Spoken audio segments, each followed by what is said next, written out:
ඉතින් අද අපි කතා කරන්න ආවේ මයික්‍රෝ පවර් ඉංජිනේරින් ආයතනයේ සභාපති ඒ වගේම මේකේ නිර්මාතෘවරයා වෙන ලෙයාට් සිල්වා මැතිතුමත් එක්ක.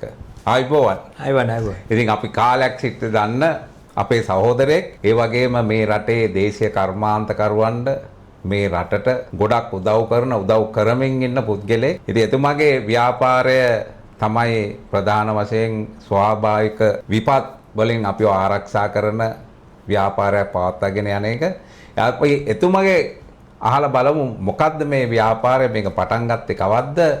අද වෙනකොට මේ ව්‍යාපාරය කොහාටද ලංකාවේ ගෙනල්ලා තියෙන්නේ? ඒ වගේම මේ ව්‍යාපාරයෙන් මේ රටට කොහොමද ඩොලර්ස් ගේන්නේ කියලා. ඉතින් අපිට පොඩි විස්තරයක් කරන්නකෝ බලන්න කොහොමද මේක මේ රටේ ක්‍රියාත්මක වෙන්නේ කියලා. මේක මගේ ජීවන අත්දැකීමක් මේක. ඒ කියන්නේ අපේ ගෙදර තිබුණේ ලොකු වෙලක් අයිනක තිබ්බේ. දැන් ඒක ගොඩ කරලා සංවර්ධනය වෙලා තියෙනවා සෑහෙන. වෙල ළඟට දැන් බිල්ඩින් ඇවිල්ලා. හරි. ඉතින් ඔතන අපි පොඩි කාලේ අකුණු වදිනවා. අපි ඔක්කොම එක කාමරේ ඉන්නේ ගෙදර කට්ටිය. ඒතර ඕක මගේ ඔළුවේ තියෙන්නේ නැති. ඒතකොට අපේ අයියා පුළුවන් විදිහට ඔය ඉන්සුලේට් කරනවා. පොඩි පස්සෙන් ගිහිල්ලා අපි බලන් හිටියා. සමහර විට බොහෝ වෙලාවට මොකද මම ඒ තාක්ෂණික පරිසරයත් තුලින් ආවේ.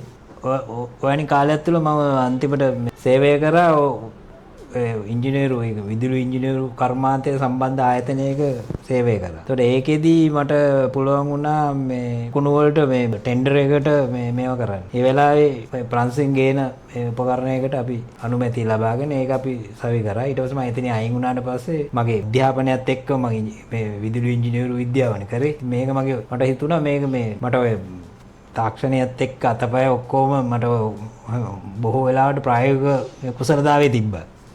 ඒ කියන්නේ මොන හරි අමුණ ගන්න පුළුවන්. විශ්වවිද්‍යාල දැනුමට අමතරව මම හුඟක් කලාට මේ අතපය දාලා වැඩ කරන්න මේ දැනුත් එහෙමයි මම නිකන් ඉන්නලාට මේ අපේ ළමයි එක්ක ගිහිල්ලා වැඩ කරනවා. ගැජට් හදන්න කැමති. ඔව් නිර්මාණ තමයි කරන්න දැනුත් තියෙන්නේ ඒකම තමයි. ඉතින් මගේ මේ පේටන්ට් බලපත්‍රම මම හිතේ තියෙනවා 20ක් 30ක් ලියලා තියෙනවා. හම්බෙලා තියෙනවා 10ක්ද කොහෙද හම්බෙලා තියෙනවා. දැන් ඒවා දැන් අවුරුදු 10ක් 15ක් තිස්සේ ඒවා තාම හරියට වෙලා නැහැ. ඒ වගේ අඩුපාඩු ගනුත් අඩුපාඩු මගෙත් අඩුපාඩු දෙන ඒගොල්ලන්ගේ ඒ පරීක්ෂකවරු නැති ප්‍රශ්න ඒවත් තියෙනවා. නමුත් ඒ සියලු භාණ්ඩ වෙළඳ පොලේ ඊටම ප්‍රශස්ත ලෙස අලෙවි කරනවා පිටරටත් යවනවා. ඉතින් ඔහොම තමයි මේ ගමන ආවේ. දැන් ඉතින් ඩොලර් බැලුවොත් එම අවුරුදු 20ක් ඇතුළත ඩොලර් මිලියනයක් විතර ලංකාවට ගෙනල්ලා ඇති. ඒ කියන්නේ විවිධ රටවල් වලට මේ අකුණු ඒ විවිධ උපකරණ මේ පිටරට යවලා ඉතින් ඒ ආර්ථික අභියෝගات එක්ක ඉතින් දැන් සාමාන්‍යයෙන් අර තත්යකට ඉන්නවා. තත්යකට කියන්නේ ණය ගෙවන තත්ත්වෙ ඉන්නවා. මේක තවදුරටත් විස්තර කරොත් අපි හිතමු දැන් Tamanne මොකක් හරි ගොඩනැගිල්ලක් තියෙනවා. ඇයි මේ ගොඩනැගිල්ලේ අපි අකුණු සන්නායකයක් හයි කරන්න ඕනේ? අකුණු සන්නායකයක් හයි කිරීමෙන් ගොඩනැගිල්ලකට මොනවද අපිට ආරක්ෂා කරගන්න පුළුවන්? අකුණු වර්ග මූලික වශයෙන් තියෙනවා ಜಾති දෙකක්. එකක් තමයි ඍජු අකුණ අපි එකට කියනවා ඩිරෙක්ට් ස්ට්‍රයික් කියලා. දෙවෙනි කියනවා ඍජු නොවන. ඒ කියන්නේ ඉන්ඩිරෙක්ට් ස්ට්‍රයික් කියලා කියනවා. එතකොට අපි ඔය ಜಾති දෙකටම අපේ උත්තර තියෙනවා. සොලියුෂන්ස් තියෙනවා. ඩිරෙක්ට් කියන්නේ අපේ බිල්ලිම තියෙනවා. බිල්ලිමට අහපු ලෙස අකුණක් කොහේ හරි තැනක පතිත වෙන්න පුළුවන්. අපි තුම් ලොකු උස ගොඩනැගිල්ලක් නම් ඒක නිසි ප්‍රමිතියට භූගත කරලා නැත්නම් ඒක ඕනම තැනකට අකුණ යකඩ හෝ ප්ලාස්ටික් හෝ කොන්ක්‍රීට් ඕනම ගොඩනැගිල්ලකට අකුණක් වැඩිීමේ සම්භාවිතය දැන් පොල් ගස් වලටත් වදිනවනේ. ඉතින් අපි කරන්නේ පොල් ගහ වෙනුවට ඊට වඩා ළඟින් හරි ඈතින් හරි නිශ්චිත භූගත වීමේ පද්ධතියක් එක්ක මේ එයාට මෙල්ලයක් සවි කරනවා. ඒක මේකක් වෙන්නත් පුළුවන්. සාමාන්‍යයෙන් තනි කූරක් වෙන්නත් පුළුවන්. අපි කියනවා ඒක එන්හාන්ස්මන්ට් එකක් වෙන්න ඉම්ප්‍රොවයිසේෂන් එකක් එක්ක වෙන්න පුළුවන්. එතකොට ඒක විද්‍යානුකූලව අපිට කරන්න පුළුවන්. ඒකත් දුන්නාට පස්සේ අර උසම තැනට අකුණ පතිත වෙනවා. නමුත් අපි විශේෂ වූ කන්ඩක්ටිව් මාධ්‍යයක් කරා පොළොවට බද්ධ කරලා තිබ්බොත් එහෙම ඒ අර පොළොව අපි ටික ටික අරන් ගිහිල්ලා උදුනේ තන පොළොවේ ඉබ එතනට ගියාට පස්සේ එතන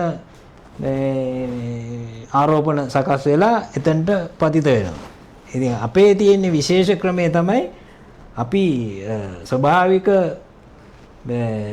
එන්හෑන්ස්මන්ට් එකක් කියලා කියන අපි ස්වභාවිකව හදලා තියෙන පද්ධතිය ඒ අපේ මේ යුනිට් එකේම ඒ කියන්නේ ඍණාරෝපණ ශනිකයෙන් ඉවත් කිරීමේ ක්‍රමයක් හදලා තියෙනවා.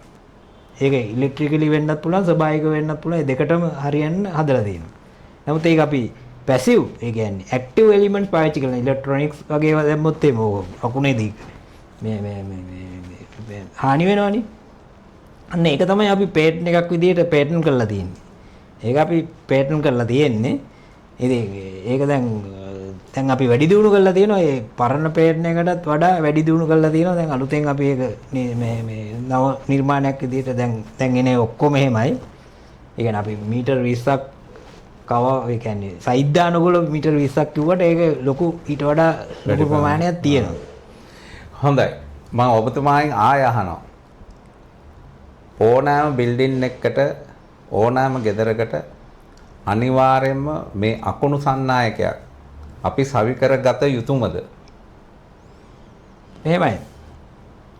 ඒ කියන්නේ ඒ අකුණු සන්නායකගේ නිර්මාණය කරද්දී අකුණු ඒ පැසිව් හවුස් ගයක් විදිහට අපිට ඒකට අකුණු වලට ඔරොත්තු දෙන්න නිවසක් විදිහට හදන්න පුළුවන්. දැන් ලොකු ගොඩනැගිලි හදද්දී අපි මුලින්ම යෝජනා කරනවා පොළොවට අර ඉලෙක්ට්‍රෝඩ කියලා જાතියක් තියෙන ඒවා දාලා ඊට පස්සේ ඒගොල්ලන්ගේ අර රේන්ෆෝස්මන්ට් එක පොළොවට ග්‍රවුන්ඩ් කරලා ඒක පද්ධතිය හදලා ඒක උඩට ගිහිල්ලා උඩින් අරගෙන ඒක එයා ටර්මිනලයක් විදිහට අපිට සකස් කරන්න පුළුවන්. ඒතකොට ලොකු මිලකුත් ඉතුරු කරන්න පුළුවන්. අපි හිතමු දැන් නිවස ගොඩනැගිල්ලක් හදද්දී නිවසක් හදද්දී අපි යකඩ මේ පීලි දානවා. විදුලිය ගමන් කරන පීලි දාන්නේ ඔය අපි කියන්නේ අමානෝ කියලා කියන්නේ මේ පීලි වලට අපි භූගත පද්ධතිය සම්බන්ධ කරනවා. සම්බන්ධ කරාම 160ක් විතර එතන ඍජු අකුණු වල වෙන හානිය අවම කරන්න පුළුවන්. ඊට පස්සේ අපිට වහලේ ටික අපිට පුළුවන් වෙන යම්සි ප්‍රාණියෙන් මේ එන්කේස්මන්ට් එකක් මේ කරගන්න ටර්මිනල් එකක් දාලා. නමුත් ඕවා අපි කරද්දී ඕවා කරන්නේ නැහනේ. ඊට පස්සේ කරාට පස්සේ අර දැන් අපි ෆ්ලෝට් එකේ කියන්නේ පාවෙන තත්ත්වයෙන් තියෙන කන්ඩක්ටිව් පාර්ට්ස් රයිට්. එතකොට ඒක අකුණ අපි කැලේ නැති ඒවා අපි බාර ගන්න වැඩක් කරන්නේ. ඒ කියන්නේ දැන් ඇත්තටම නවීන ලෝකේ නිවසක් හදනකොට නැත්නම් ගොඩනැගිල්ලක් හදනකොට අනිවාර්යයෙන්ම කළ යුතු දෙයක් තමයි මේ අකුණු පිළිබඳව යම්කිසි දැනුමක් අරන් ඒ නිවස හෝ ඒ ගොඩනැගිල්ල නිර්මාණය කිරීම පැහැදිලි. දැන් අපිට කොහොර ගයක් හදන්න කල ජීවිතේට මගින් නම් අහන්නේ නැහැ කවුරුත්. දැන් අපි හදනකොට අපි යාළුවන්ට එහෙම කියනවා මේව කරන්නේ කියලා. එහෙම આવුත් අපි නොමිලේ උපදෙස් දෙන්න පුළුවන්. අපිට ඒතකොට පස්සේ ලක්ෂ 5ක් යන වැඩක් ඕන නම් පස්සේ ඕන නම් ලක්ෂ 1.5 දෙකකින් Tamanට උනත් හයි කරගත්තේ අර ටික මූලික දේවල් ටික කරගත්තා නම්. භූගත ඉතින් දැන් මේක බලන ඕනම එක්කෙනෙකුට මේක නරඹන්නෙකුට පුළුවන් ඉදිරියේදී ගයක් හදනවා නම් නැත්නම් Tamanගේ තියෙන ගෙදරට Tamanගේ තියෙන ගොඩනැගිල්ලට අකුණු පිළිබඳව මොනවා හරි Tamanට තියෙනවා නම් Tamanට දැනීමක් තියෙනවා නම් මේකෙන් හානියක් වෙයි නැත්නම් මේකෙන් බලපෑමක් වෙයි කියලා ඉදිරියට මොකද ලෝකේ එන්න දේශගුණය වෙනස් වෙනවා. ඉතින් මේකත් එක්ක මම හිතනවා ඉදිරියේදී අපිට මේ ස්වභාවික දේවල් වලින් එන ආරක්ෂාව අපිට අනිවාර්යයෙන්ම අවශ්‍ය වෙනවා. ඉතින් ඔබතුමාට ලොකු කාර්යයක් තියෙනවා මේ සම්බන්ධව. ඉතින් මේ ස්වභාවික විපත් වලින් විශේෂයෙන්ම මේ මං කියන්නේ ජල කැලීම් වලින් වගේ දේවල් වලින් නෙමෙයි මේ අහසින් එන දේවල් තමයි ඔබතුමාට මේන්ලි ඔබතුමාට ආරක්ෂා කරන්න පුළුවන්.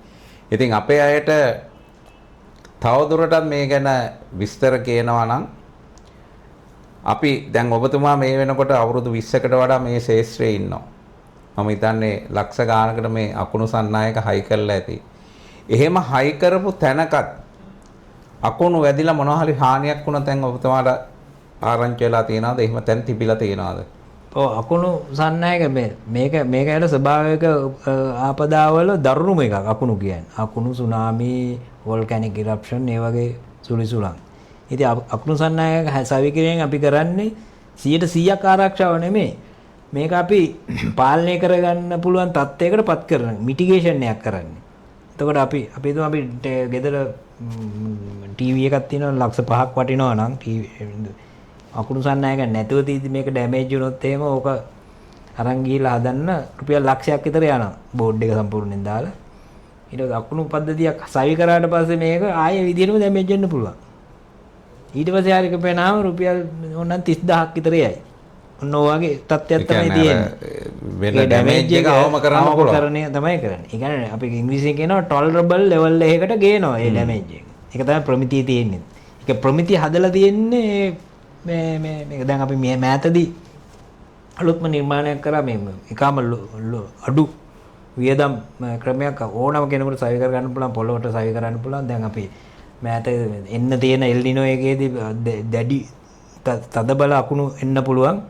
මොකද අවකාශයේ උෂ්ණත්වයේ වෙනස් වීම වෙන නිසා. ඉතින් මේක එදාම සුළු මුදලකට අරගෙන තමයි ගෙදරට ගිහලා නිවසේ භූගත පද්ධතිය සවි කරොත් එහෙම ඒක නිකන් අවශෝෂකයක්. අකුණු අවශෝෂකයක් විදිහට ක්‍රියා කරනවා. ඉතින් ඒක අති විශිෂ්ට අවස්ථාවක් අපිට ජාත්‍යන්තර මේ දැන් මාසයකට කලින් මට ඒක ජාත්‍යන්තර ප්‍රමිතිය කියන්නේ මේ පේටන්ට් බලපත්‍රයක් ලැබුණා. ඒක මේ මේක අපි ඒක නිර්මාණය කරලා තියෙනවා මේ ජනතාවට අපේ රටේ ජනතාවට ලෝක වාසී ජනතාවට අඩු වීදමකින් අකුණු වලින් වන දැඩි හානි අවම කරගන්න මේ ක්‍රමයක්. ඔව් දැන් මෙතුමා සඳහන් කරා වගේ මේ දවස්වල ලෝකේ වැඩියෙන්ම භාවිතා වෙන වචනයක් තමයි මේ එල්ලිනෝ කියන එක. ඉතින් මේ වෙනකොට යුරෝප් රටවල් වලට යුරෝපයට මේක තදින්ම බලපානවා. මං හිතන්නේ ප්‍රංශයේ මේ වෙනකොට 10000කට ආසන්න පිරිසක් මිය ගිහින් තියෙනවා මේ එල්ලිනෝ හින්දා. ඉතින් මේක ලංකාවටත් එනවා. එතකොට දැන් මෙතුමා කිව්වා මෙතුමා ළඟ පොඩි උපකරණයක් තියෙනවා මේ එල්ලිනෝ වලින් වෙන බලපෑම අවම කරගන්න. ආරක්ෂා වෙන්න නෙවෙයිනේ අකුණුන් ගොඩක් නිසා ඇතිවන අතුරු ආබාධයක් වෙන අකුණු ඇති වෙන්න පුළුවන්. ඉතින් ඒක කොහොමද මේ එල්ලිනොත් එක්ක ඕක මොකද්ද තව පොඩ්ඩක් ඕක මට අපිට විස්තර කරන්න මේක නරඹන්න මේක තේරෙන විදිහට මොකද්ද දැන් එල්ලිනෝ එකදී අපිට වෙන්න පුළුවන් බලපෑම මොකද්ද? ඒ කියන්නේ ඔබතුමා ළඟ තියෙන මේ උපකරණෙන් අපිට ගන්න පුළුවන් ආරක්ෂාව මොකද්ද? ඒ කියන්නේ මේ එල්ලිනෝ එකේ මම ඒකේ විද්‍යාත්මකව ඒ තරම්ම මගේ දැනුමක් අඩුයි. නමුත් ඒකේ මම දන්න විදිහට දැන් උෂ්ණත්ව වෙනසක් ඇති වෙන නිසා දැන් අකුණුත් ඒ උෂ්ණත්වයත් එක්ක සම්පාත වෙන සිද්ධියක් තියෙන්නේ. ඒකෙන්ද දැඩි අකුණු අවස්ථාවලදී අපිට ඉතාමත් දැඩි අකුණු ඇති වෙන්න පුළුවන්. එතකොට පොළොවට එන රින හෝ ධන ධාරා ගෙවල් හරහා බිල්ඩින් හරහා ඉතින් ගියාම ගහකොළ හරහා පොළොවට පතිත වුණොත් එහෙම ඒවා අවිධිමත් විදියට පොළොව දිගේ ගිහිල්ලා ගෙවල් වල ඇතුළට මේ රිංගලා මේ හානි වෙන්න පුළුවන්. ඒ කියන්නේ ඒකට අපි කියන භූගත ground potential rise කියලා කියනවා අපිට. ඒ කියන්නේ විද්‍යාත්මකව. නමුත් මේ දැන් මේ අපේ මේ තියෙන නැනෝ මොනොලිතික් නැනෝ කෙමිකල් ඒ කියන්නේ නැනෝ කාබන් වලින් නිෂ්පාදනය කරපු අලුත්ම මේ නිෂ්පාදන පොළොවට මේ භූගත පොඩි අඩි 4ක් විතර හාරලා පොළොවට දාලා හොඳට පස් වලින් වහලා මේ ගෙදර තියෙන භූගත කම්බිය එකට සම්බන්ධ කරා නම් අර දැඩි අකුණු ධාරා එයා මේ අවශෝෂණය කරගන්නවා. ඒ වගේම මේ ground earth fault ඒවත් ඒකට මේ වෙනවා. ඒතකොට හොඳ regulated voltage එකක් ගෙදර පවතිනවා. ඊටම දැඩි හානි 160කින් 70කින් අවම වෙනවා. නමුත් Tamanට කවුරු හරි පුළුවන් නම් ඒකට පද්ධතියට උසම තැනට මොකක් හරි සන්නායකයක් දාලා තියාගන්න තවත් ඊටත් වඩා හොඳයි. ඉතින් මම හිතනවා ඔබට අකුණු ගැන යම්කිසි අවබෝධයක් ලැබෙන්නේ නැති කියලා මේ කරපු සාකච්ඡාවෙන්. ඉතින් තවදුරටත් මේ පිළිබඳ අවබෝධයක් ලබා ගන්න ඕන නම් සම්බන්ධ කරගන්න විදිහ අපි පහලින් සඳහන් කරන්න ඕනම එක්කෙනෙකුට ඒ මාධ්‍යයන් හරහා මෙතුමාව සම්බන්ධ කරගන්න පුළුවන්. ඉතින් දැන් ඔබතුමා අවුරුදු 20කට වඩා මේ ව්‍යාපාරයේ ඉන්නවා. ඉතින් අපි මේ කතා කරන්නේ කොහොමද එක එක ව්‍යාපාර එක එක ව්‍යවසායකත්ව මේ රටේ ආර්ථිකයට බලපාන්නේ. ඉතින් ඔබතුමාත් මමත් අපි ගත්තම මේ රටේ තිබ්බ එක එක අවදීන් පසු කරගෙන ආපු ව්‍යවසායකයෝ. ඉතින් පහුගිය කාලේ ගත්තම මම හිතනවා ඔබතුමා මුණ දුන්නා අපි 88 89 ඊට කලින් 83 ඊට පස්සේ අපිට 2004 ආවා සුනාමිය ආවා ඊට පස්සේ අපිට අවුරුදු 30ක යුද්ධයක් තිබ්බා ඊට පස්සේ ආය අපි ළඟදිම මෑතකදීම මුණ දුන්න එකක් තමයි මේ කොවිඩ් වසංගතය. ඒක ඉවර වෙනවත් එක්කම ආයේ අපි ආර්ථික අර්බුදයකට මුහුණ දුන්නා. මේ හැම එකම ඔබතුමත් විශාල ගත්තන වලට මුහුණ දුන්න පුද්ගලෙක්. ඉතින් මේ ඔක්කොම කොහොමද පසු කරගෙන ආවේ? මොකද මම මේක අහන්නේ අද අලුතින් මේ රටේ බිහි වෙන ව්‍යවසායකයන්ට ඒගොල්ලෝ බලනවා ඉතා ඉක්මනින් සල්ලි හොයන්නේ කොහොමද? තමන්ගේ ව්‍යාපාරය ඉතා ඉක්මනින් දියුණු කරගන්නේ කොහොමද කියලා. එහෙම බෑ කියලා හිතුනොත් ඒගොල්ලෝ ඒව අත්හැරලා දානවා. ඉතින් ඔබතුමා අපි මේ ව්‍යාපාර සෑහෙන කාලයක් කරගෙන ඇවිල්ලා අර හැම දෙයකටම ඔරොත්තු දෙන්න. ඒ කියන්නේ හොඳ නරක මේ හැම දෙයකටම ඔරොත්තු දීලා තමයි අද මේ වෙනකොට මෙතෙන්ට ඇවිල්ලා ඉන්නේ. ඉතින් කොහොමද එහෙම ඒ තත්ත්වයන් ඔබතුමා මුහුණ දුන්නේ? ඒ වගේ යම්කිසි ඔබතුමාට කියන්න පුළුවන් නම් එකක් දෙකක් අත්දැකීම් මේ නරඹන්නන්ට යම්කිසි අවබෝධයක් ගන්න කොහොමද මේ රටක නැත්තම් Tamanda එල්ලවෙන ඒ බාහිර බලපෑම් වලින් ආරක්ෂා වෙලා ව්‍යාපාරයක් කරන්න කියලා. තමන් ඒ කියන්නේ තමන් ඉගෙනගත්තු දේ ඇත්තට කොහොමද ප්‍රායෝගිකව කියනවා අන්ඩර්පින් කරන විදිය ඉගෙන ගන්න ඕනේ. ඒ කියන්නේ සිද්ධාන්තය කොහොමද ප්‍රායෝගිකත්වයට පත් කරන්නේ කියන්නේ. ඒතර මම හුඟක්ම කරේ මම එකම දේ අර බෙල්ල වගේ එකම දේ දිගටම පරිශ්‍රණය කරා. මම සමහර නිෂ්පාදනය කළා අවුරුද්දක් බලන් ඉඳලා තියෙනවා ඒකට ඉල්ලුම එනවා. ඒත් මම අතෑරියේ නෑ. අතෑරීම නෑ. ෆේල් කියලා ගන්න මේ අපිට ප්‍රොඩක්ට් එකක් ඒක තමන්ගේ මාකට් එකක් ගන්න බෑ. එහෙම කරන්න බෑ. ඉතින් ඒක දිනලා ඉවරයි දැන්. දැන් මේ පළස එලලා ඉවරයි දැන් මේක පළස යන්නයි තියෙන්නේ. හරි. නමුත් මේ රටේ තිබිච්ච අපේ තිබිච්ච ඍණාත්මක බලපෑම් ඒ කියන්නේ අපි කියන අපේ දැන් ලංකාව ගත්තොත් එහෙම උගක් කළාට ඒ කියන්නේ මේක ලෝකල්ද කියලා අහලා මේ උගත්තු බව ඉංජිනේරු බව දැන් මම නම් ලංකාවේ 180ක් විතර මේ මම දකින්නේ මේ දේශීයත්වය මුලත දෙනවා කිසිම කෙනෙක් රාජ්‍යාංශෙත් නැහැ රාජ්‍යයට සම්බන්ධ අනිත් අයගෙත් නැහැ බොරුවට කියනවා විතරයි. නමුත් මූල්‍ය වාසිය හින්දා ඕනම දෙයක් කරන්න පුළුවන් රටක් ලංකාව. ඒකින්ද තමයි උගක් කළාට මේ දැන් අපි නිෂ්පාදනය කරන අමාරුවෙන් මේ උපාංග ගෙනල්ලා මෙන්න මෙහෙම කළා මෙන්න මේ වගේ කළා. නමුත් දැනුම මත අපි මේ අපේ ආර්ථිකයේ මේ ගොඩ නැගුවොත් එහෙම ඒක කිසිම වෙලාවකට ඔය ෂොක්ස් වලට ඔරොත්තු දෙන්න පුළුවන්. දැන් ඔයගොල්ලොත් අපි මේ ෂොක්ස් දෙක තුනක් ආවනේ අපිට ආර්ථික වශයෙන්. ඒව හැම එකෙන්ම අපි මේවා කරානේ. නමුත් ලංකාවේ බැංකු පද්ධතිය මේ වගේ වගක් නැහැ. ලංකාවේ බැංකු පද්ධතිය නිසාම තමයි මේ රට මේ ව්‍යවසායකයෝ මේ කියන්නේ නිර්මාණ ශිල්පියෝ ව්‍යවසායකයෝ බවට පත් කරන්න බැරි අතිපසුගාමී බැංකු පද්ධතියක් තියෙන නිසා.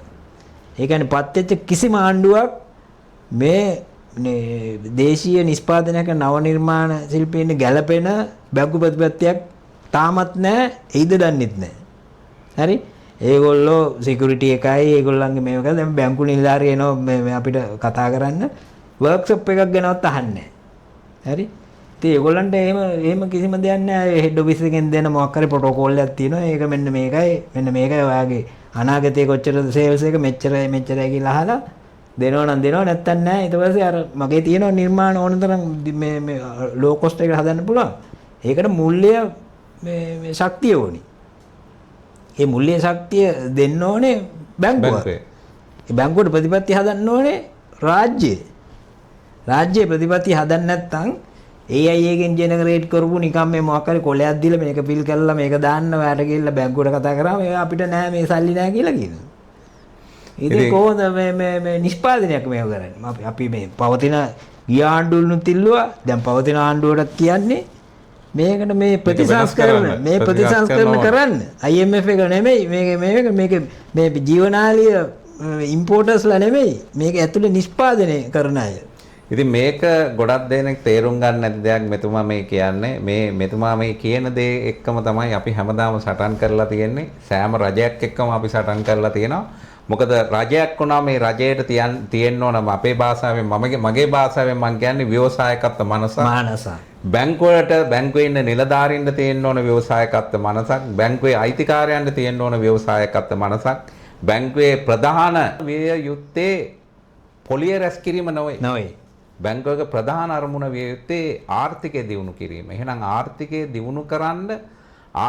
දියුණු කරන්න සම්බන්ධ වෙන ඒ ආයතන එක්ක කටයුතු කරන එක තමයි ප්‍රධාන වශයෙන් කරන්න ඕනේ. ඒකේ ප්‍රධාන දෙයක් තමයි රටේ ව්‍යවසායකත්වයේ දියුණු කරන තරමට තමයි මේ බැංකු පද්ධතියත් ආරක්ෂා වෙන්නේ. බැංකු පද්ධතියට උඩට යන්න පුළුවන්. ඒ වගේම රටක් හැටියට අපිට ඉස්සරහට යන්න පුළුවන්. ඉතින් මෙතුමා කිව්වේ ඊටාම වැදගත් කරුණක්. අපි ව්‍යවසායකව 100ක් ගත්තොත් ඒ 100න් 100ම කියන්නේ මෙතුමා කිව්ව කතාව තමයි. මොකද ඒ තරමට ව්‍යවසායකයන්ට මේ රටේ මේ බැංකු පද්ධතිය කරලා තියෙන හොඳ වැඩ වලට වඩා කරලා තියෙන නරක වැඩ වැඩි කියන එක තමයි සියලු දෙනා කරලා නැහැ කිසිම දෙයක්. ඒක තමයි කරලා නැහැ කියන්නේ නරක වැඩ වැඩි කියන්නේ ඒක තමයි කරලා නැහැ කියන එක තමයි ගොඩක් දෙනාගේ අවබෝධය තියෙන්නේ. ඉතින් මේක බලන යම්කිසි බලධාරියෙක් නිලධාරියෙක් මේවට සම්බන්ධ මේක බලනවා නම් ඔබතුමාලගෙත් මේ වෙලේ ඇස්සැරෙන්න කියලා මම මේ වෙලාවේ ප්‍රාර්ථනා කරනවා. ඉතින් අපි තව ප්‍රශ්නයක් දෙකක් අහලා මේ වැඩසටහන ඉවරත් කරන්න බලාපොරොත්තු වෙනවා. ඔබතුමාගෙන් මම අහන්න කැමති අලුතින් එන ව්‍යවසායකයන්ට නැත්නම් අරුත් තරුණ තරුණියන්ට ඒගොල්ලෝ මේ රට අත්හැරලා මේ රටේ ඉඳලා වැඩක් නැහැ. ඒගොල්ලෝ ඉන්නේ මේ රටින් කොයි වෙලේද යන්නේ කියලා බලාගෙන ගොඩක් අය හැම වෙලේම අපි තරුණ තරුණියන්ගෙන් අහුවොත් මොකද්ද කරන්න ඉන්නේ රට යන්න තමයි බලාපොරොත්තු වෙන්නේ කියලා. ඉතින් එහෙම තරුණ තරුණියන්ට මේ රටේ ඉඳලා කොහොමද තමන්ගේ සිහින සැබෑ කරගන්නේ කියන එක පොඩ්ඩක් ඔබතුමාගේ තියෙන අත්දැකීම් වලින් කිව්වොත් මොනවද තරුණ තරුණියන්ට මේ වෙලේ මේ රටේ කරන්න පුළුවන්නේ? ඒගොල්ලෝ මොනවද කළ යුත්තේ? මූලික වශයෙන් මොනවා හරි ඉගෙන ගන්න එක්කෙනෙක් ફોකස් කරන්න ඕනේ මොනවා හරි සංගීතය හරි කලාව නාට්‍ය හරි භෞතික විද්‍යාව හරි රසායන විද්‍යාව හරි ඔය මොකක් හරි ශේෂ්ත්‍රයකටනේ අපි මේ ප්‍රමුඛ වෙන්නේ. ඔව්. ඒ දැන් අපි හිතමු අපි නාට්‍ය රංගන කලාව මේව කරනවා කියලා. එතකොට තමන්ගේ මොකක් හරි යටිහිතේ තියෙනවනේ මම මෙතනට යන්නේ මම නාට්‍ය කලාව තමයි කරන්නේ සංගීතය නම් කරන්නේ කියලා. අපි සංගීතය කරන්නේ කියලා. සංගීතය කරන්නේ නම් අනිත් ඒවත් කරන්න. නමුත් තමන්ගේ කාලය වැඩිපුර ඒ සංගීතයේ සිද්ධාන්තයට යොමු කරන්න හිත. ෆෝකස් එක තියෙනවනේ පිච් කරන්න ඕනේ. කොහොමද මේ කෝඩ් ටික කොහොමද වරද්දන්නේ නැතුව කොහොමද හඬ පාලනය කරන්නේ කොහොමද ඉස්සෙල්ලා මේ බේසික්ස් 100ම ගන්න ඕනේ. නැත්තම් කිසිම දෙයක් ફોකස් කරන්න එපා. ඔය සේල්ස් එකක් කරගෙන ඉන්න. හරිද? නිකන් කාලේ සල්ලිත් නාස්ති කරන්න එපා. Tamanට දැන් අපි තමයි EV ගැන ඉලෙක්ට්‍රික් වෙහිකල් ගැන නම් මේව කරන්නේ අපි ඉලෙක්ට්‍රිකල් ඉංජිනේරින් ඉගෙන ගන්නවා කියලා මං වගේ. නමුත් ඉලෙක්ට්‍රිකල් ඉංජිනේරින් කියන්නේ මේ මහ මුහුද වගේ. ඒකෙත් තියෙනවා දැන් Taman ફોකස් කරන්නේ අපි ඉලෙක්ට්‍රික් වෙහිකල් නම් එතනට ફોකස් පිච් කරන්න එතනට දැම්මම ඉඳලා ඉලෙක්ට්‍රික් වෙහිකල් එක පරණයක් අරගෙන හරි මේක කරන්ට් එක වද්දගෙන මේ මොකද්ද ඉලෙක්ට්‍රික් කොහොමද මේ කන්වර්ෂන් එක එන්නේ කොහොමද DC AC වෙන්නේ කොහොමද AC DC වෙන්නේ කොහොමද ඕ මහ ලොකු දේවල් නෙමෙයි අද AI කියන්නේ මේ විශ්වවිද්‍යාල වලට වඩා ලොකු දැනුමක් හරියටම අපිට ප්‍රොම්ප්ට් එක ඒ කියන්නේ ප්‍රොම්ප්ට් එක දුන්නා නම් උත්තරේ එනවා ප්‍රොම්ප්ට් එක හරියට ලියන්න පුළුවන් නම් දැන් විශ්වවිද්‍යාල වල අපිත් මේ බලන පේපර්ස් අරෝමේ මම නම් බලන්නේ උත්තරේ නෙමෙයි බලන්නේ ප්‍රොම්ප්ට් එක කොහොමද මෙයා හැදුවේ ප්‍රොම්ප්ට් එක දෙන්නේ ඒකට තමයි ලකුණු දෙන්නේ හරිද ඉතින් ළමයි දැන් AI පාවිච්චි කරන්නේ මට දන්න විදියට හරි ප්‍රොම්ප්ට් එක හරියට ලියා ගන්න පුරුදු වෙන්න ඕනේ ප්‍රොම්ප්ට් එක ලියන්න මේ સિદ્ધාන්ත දැනගන්න ඕනේ හරි સિદ્ધාන්ත ඉගෙන ගන්න ඕනේ හරි මහ ලොකු දෙයක් නෙමෙයි ඒකත් ඉගෙන ගන්න පුළුවන් අපිට මේ අද AI තාක්ෂණයේ ඒක අද අනාගතය කියන්නේ ඉලෙක්ට්‍රික් වෙහිකල් AI ඊට පස්සේ මේ ඒ කියන්නේ නිදහස් චින්තනය ફોකස් එක දිනන්නේ ඒක මේ දැන් තරුණයන්ගෙන් 90% විතර මේ එක ආගම් පස්සේ යනවා එක මේව පස්සේ යනවා මේ ආගමක් කියලා බැඳගෙන යනවා මේ මේ අපි දැන් ගඟකින් එගඩ වෙනකොට පවුර පාවිච්චි කරනවානේ පවුරනේ පාවිච්චි කරන්නේ දැන් ගඟ දැකලත් නැහැ පවුර කරේ තියාගෙන යනවා මුළු සමස්ත සමාජයේම ඒකයි වෙලා තියෙන්නේ පහේ ශිෂ්‍යත්ව ළමයාත් පවුර කරේ තියාගෙන යනවා ගඟින් ඈතර වෙන්නේ ගඟ කොහෙද දන්නේවත් නැහැ ගඟ කොහෙද දන්නේ නැහැ නමුත් පවුර තියෙන්නේ ගඟෙන් එකතරලා පවුර අතාරින්නේ ආගම තියෙන්නේ මේ චින්තනය නිදාස් කරගෙන ඕක අතාරින්නේ නමුත් මිනිස්සු දන්නේ නැහැ නිදහස කියන්නේ මොකද්ද කියලා දන්නෙත් නැහැ. පෞර කියන්නේ මොකද්ද දන්නේ නැහැ. පෞර කරේ ධානය යනවා සුදු ඇඳගෙන මේ මල් වට්ටි අරගෙන මේවා අරගෙන ඊට පස්සේ මේව කරගෙන. ඔන්න ඔය චින්තනය විප්ලවය කරේ නැත්තම් අපි චීනේ බවටවත් ජර්මනිය බවටවත් මේ ඒ රටවල වල තමයි ඇත්තට සැබෑ දහමක් කියලා එකක් තියෙන්නේ මොන මේ රටවල වල නෙමෙයි පාරේ යනකොට විනය මොලේ හරිද ආර්ථිකය සියලු දේ හරිද මොලේ කියන්නේ මේ මොලේ දියුණු කරන එක නෙමෙයි චින්තනය නිදහස් කරන එක. ඒ නිදහස් චින්තනය කියන එක තුල තමයි නව නිර්මාණ මේ බුද්ධිය ඉන්ටෙලිජන්ට් කියන එක එන්නේ එතන. නැතුව මේ කටපාඩම් කරගෙන අර මේවා කරගෙන සොලෝක කියාගෙන මේවා කරගෙන නෙමෙයි එතන. සියලු දැනුම තියෙන්නේ නිදහස් චින්තනය තුල. හොඳයි. මෙතුමා කිව්වේ මම මේ අලුත් පරපුරට අපේ යන් ජෙනරේෂන් එකට තව එතුමා කිව්ව දේ එකක් නැවත මතක් කරන්න. එතුමා කතා කරා මේ ප්‍රොම්ප්ට් එක ගැන.